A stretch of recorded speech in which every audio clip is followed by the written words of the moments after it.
Hihintay ng bus, panibagong araw, panibagong vlog tayo guys. Well, story of my life in Safe Harbor. 3 weeks na po ako doon. Kahapon, 3 weeks na. Ang minsan po, ang kinakain doon po sobrang delikado sa katawan. Sobrang fattening, and very unhealthy food guys. Kasi, meron namang meron iba-iba naman guys eh. Kaya lang yung breakfast food mo,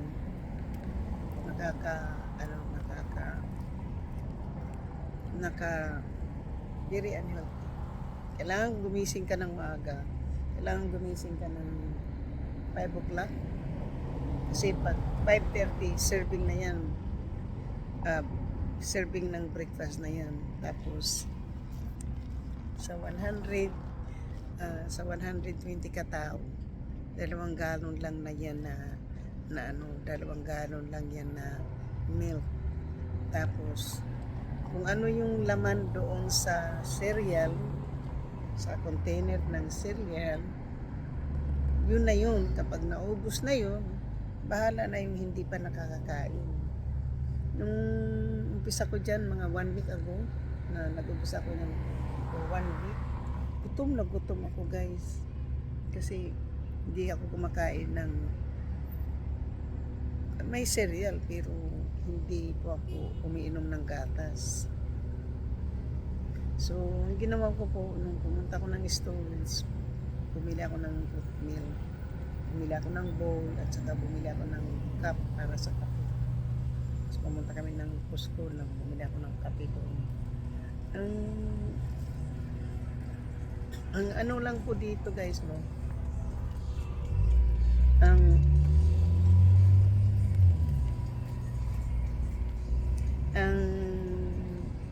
Yan ang pagkain doon ha. Pero pag lunch, isang parang diet ka, hindi ka pwede ka naman kumuha ng 2 o 3. Kailangan ka rin yung iba kasi po hindi naghuhugas ng kamay kapag gumagamit ng banyo. Tsaka yung iba hindi naliligo, ang baho-baho. So, Yeah, go across the bridge. Thank you so much. So ngayon, yung para sa iba no, sarap na sarap silang kumain guys. Kahapon, sawa na ako sa manok. Sasawa na po ako sa manok. Hindi na ako kumain. Eh, meron naman akong pot sticker. Yun ang pot sticker yung kinain ko kahapon. Tapos meron naman akong soda. Yun na po din Ngayon, meron akong soda galing sa Old Navy. At saka bumili ako ng lobster soup. Yun ang kakainin ko mamaya. Kapag titingnan ko muna kung anong pagkain mayroon. Kung hindi magustuhan ko, kakainin ko Tapos yung soup ko ay mamaya. Bukas. Natapos. Lang po ako dito guys. May bulaklak na po yung puno na yan. Yung dahon. Namumulaklak na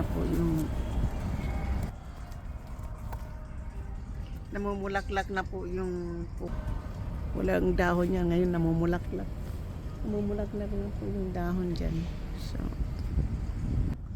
So, yan ang buhay po doon. Kailangan kong gumising kung may pasok po ako. Sinabi ko ngayon sa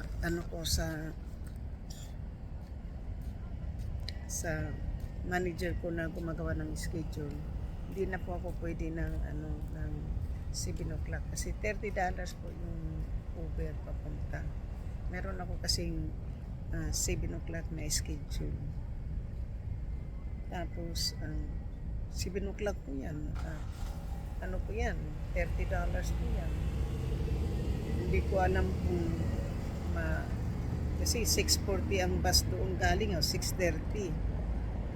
An hour and a half. So, malilit pa rin ako, guys. Kailangan ko ng ano. So, kapag hindi change yung schedule na yan, mapipilitan po akong pumunta ng 7 o'clock na trabaho. Kailangan kong lumabas ng bago mag-7.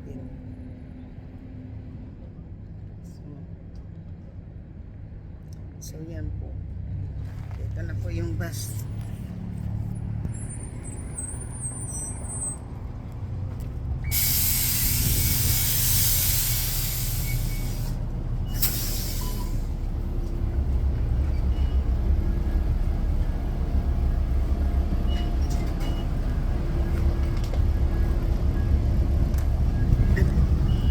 Dito tayo, guys, kasi ito yung paborito nating upuan lagi at nandito tayo sa sa bus.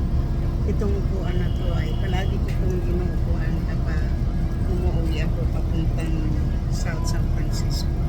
Sa South San Francisco na po ako.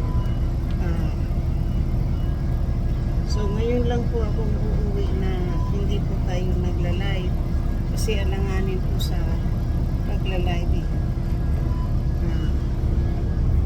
Alanganin po ako mag-live ng ganitong hapon na po ako. So, kasi may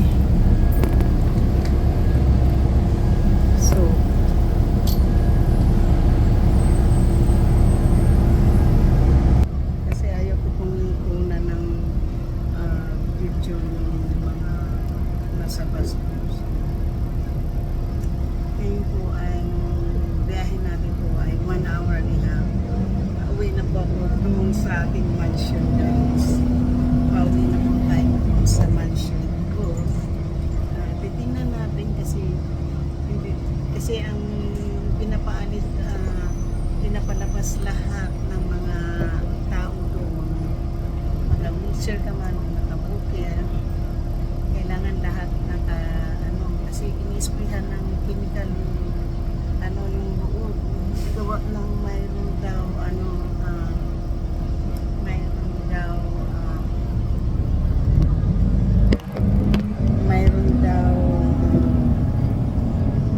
feedbacks galing kasi yung ibang tao po hindi po natin alam kung saan sila galing, pero yung mga gamit nila, guys, bago ipinasok muna yung pinapainitan muna para mamatay yung pinapatay po yung mga kimika kung ano po yung dinadala ng mga tao. Kasi ako po hindi nila ginawa kasi tinanong ako kung saan ako galing na shelter. Ngayon lang naman po ako so mahirap yung sa likod. So ngayon, guys,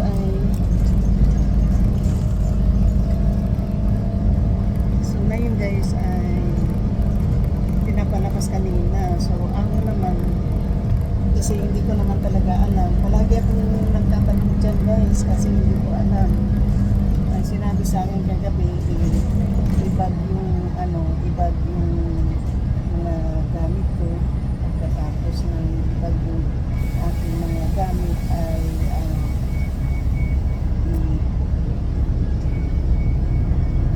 pagkatapos ng ibag yung mga gamit, tapos kaninang umaga lumabotsi ko, may sinabi ilagay doon sa my TV, lalagyan ng pangalan.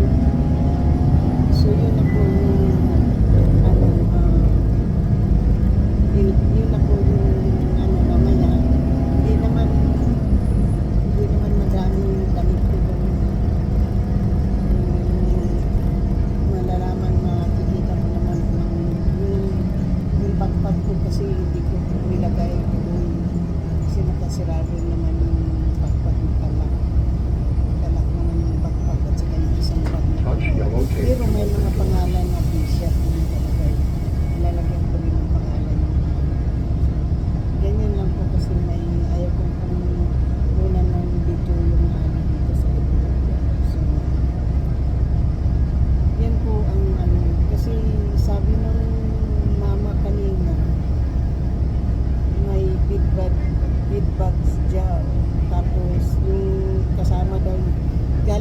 sa taas kasi may second floor eh.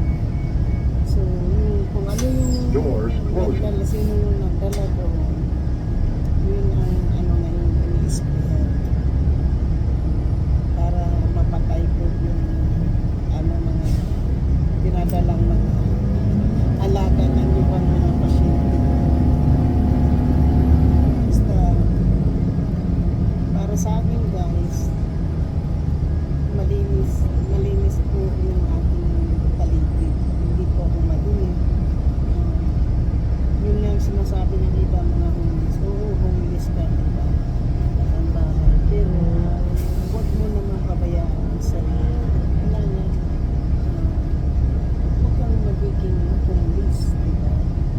Pakita mo rin sa mga tao para hindi mangbibiri sa'yo na malinis kang tao. Kasi kapag may amoy ka, dinidiscriminate ka, hindi ka tatanggapin sa trabaho.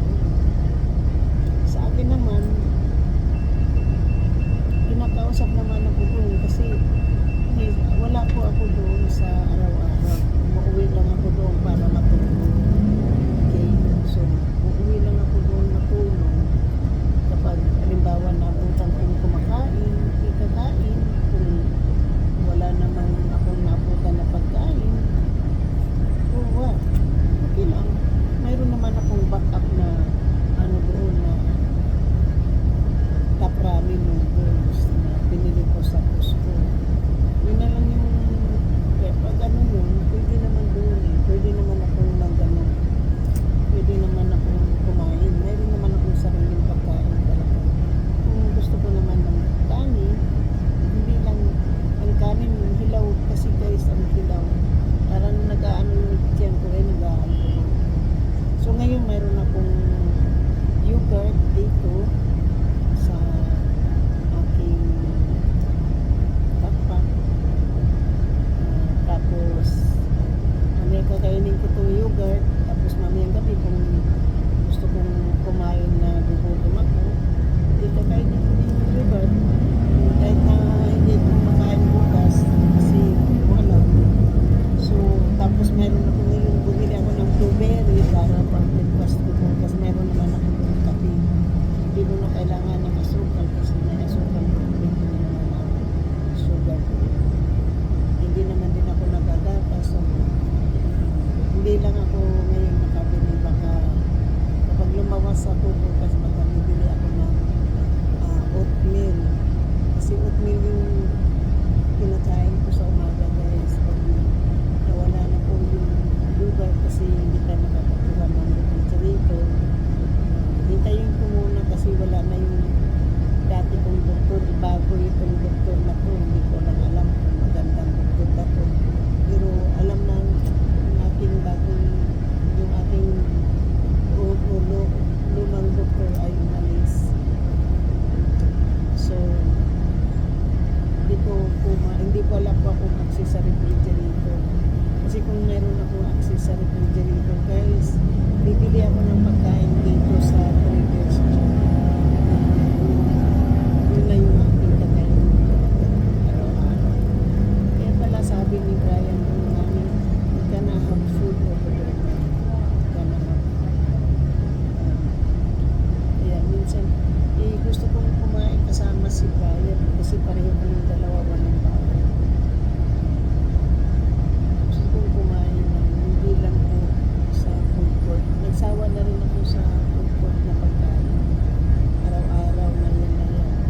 Kaya nga gusto kong pumunta ng Seramonte para magkain ng Jollibee o Filipino food, pansit, malabo. Ganun sa Seramonte meron kasi Filipino. So, pero pagdating ng sa shooting, kung ano yung isi-serve sa'yo, pero palaging may prutas at saka salad guys. Kung wala lang, salad dressing. Wala lang salad dressing. Ako, hindi ko naman kailangan ng salad dressing kung may vinegar. Walang salad dressing. So, ganito na lang kunting time na uwi tayo guys kasi walang maingay ng mga tao. So, yan po. Thank you. You have a nice days. Tapos sa ating mga mahal na subscriber, sa inyong viewers, mga police, kahit hindi ko matindi, video lang sa tao. Sa lahat po ng sumusuporta ng ating channel, thank you so much. Sa hindi pa po nakapag-subscribe, please subscribe my channel at notification bell para ma-update kayo sa mga bago po kami. Kahit nandito tayo, pabiyahe po tayo ng 1 hour and a half plus 20 minutes walking po. Yan po yung aking ano. So 20 minutes walking and ano po. Pwede yan mag-lift doon eh. Pero sayang din, nakagastos na po ako ngayon ng $23 kumuha ko ng $20 sa bangko kami at sa cash bank kami na tapos ko na yun. Tapos naka-spend ko ako ngayon na $19 sa aking pinili. Bumili kasi ako ng pantalon na tsaka bigli sa mga bata na 5 piraso, mura na $10 yung piraso. $50 yung regular price. Tapos pumunta din ako sa Pleders June. Bumili ako ng pag-breakfast para bukas. Kasi pag hindi ka maghintay ka, wala kang kakainin guys. Kailangan pag tinawag ka ng kainan na lumapit ka agad. Otherwise, walang pakialam ang mga staff kung nakakain ka o hindi. Basta pag sinabing kain. Lima daw po yung lima daw yung umalis kahapon. Hindi ko lang alam. Pero yung isang ali daw ay talagang pinaalis yung isa. Kasi nung last week din, may pinapaalis din. Kahapon, buhulis lang. So, last every Friday yan na mayroon na. So, maraming patangki ngayon. Ako po nasa pantid po ako. Nandun po ako sa pinakataas. Nandun po ako sa taas kasi yung bangkit po may baba, may taas. Ako po yung nasa taas. Pinilipat na po ako dahil may tao po dito na mga monster na sabi nila. I ran away from the monster. Mayroon na mga monster dito. So, yan po. Thank you so much. Yan po ang ating story. Kung gusto mong kumain ng cereal at saka gatas, ay gumising ka ng 5 o'clock para pag sanabing 5:30, ayun, may kape ka, may gatas, may cereal, may kumpleto yung breakfast mo. Pero kung hindi ka gigising ng maaga, naghihintay ka ng 6 o'clock, 7 o'clock, ay wala ka nang kakain. Pero ako po, hindi po yan ang breakfast ko. Hindi po ako kumakain na. Kung cereal naman yan, kinakain ko lang yan ng parang snacks. Yung dry cereal, hindi ko yan nilalagyan ng gatas. Hindi ako dyan.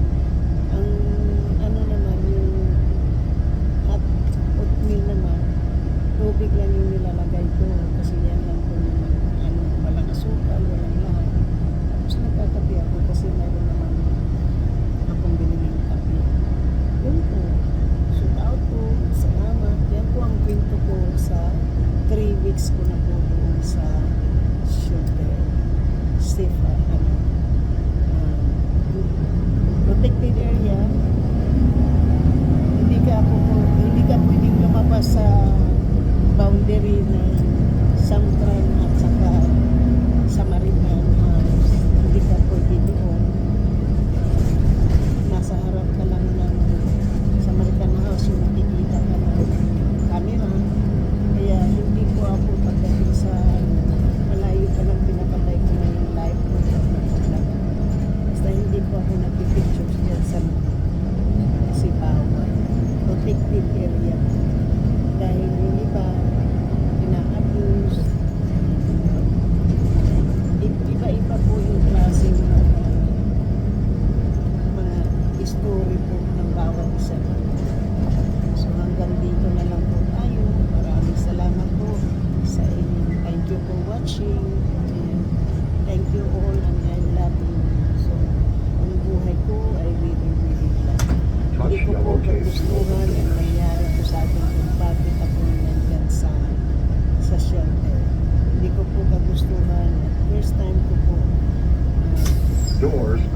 kausapin ko yung social worker, case manager ko ngayon, kung paano mag-deposit ng pera sa bangko ng Samaritan House para makaipon po ako ng pera. Ngayon po, may pera, may laman po yung bangko ko, pero ibabayad ko po yan kay Shuni, sa ating kaibigan na yan naman na naghiya ko sa kanya kung pwede ko muna siya bigyan ng 400, tapos next month ang another 200. Kasi kung ibigay ko sa kanya lahat ng 600, wala na po akong mabibira. Kailangan ko ng pagkaan. Kaya, so, 600, para makaipon ako. So, wala na po tayong babayaran na 600. Kung wala po akong utang kay Shuri, mayroong pera yung bangko naman. Kaya lang, saka hindi po ako ngayon bili-bili ng mga damit. Gusto rin ko man, ayaw ko kasi wala, gano'n lang yung damit ko nito doon sa siyempre, doon po yung ginadala. Yun lang po yung aking damit. Pantalon lang po yung binibili ko ngayon. Pantalon lang kasi marami na akong t-shirt. So, yan lang po. Thank you so much. Love you guys. Hindi ayaw kong magdala na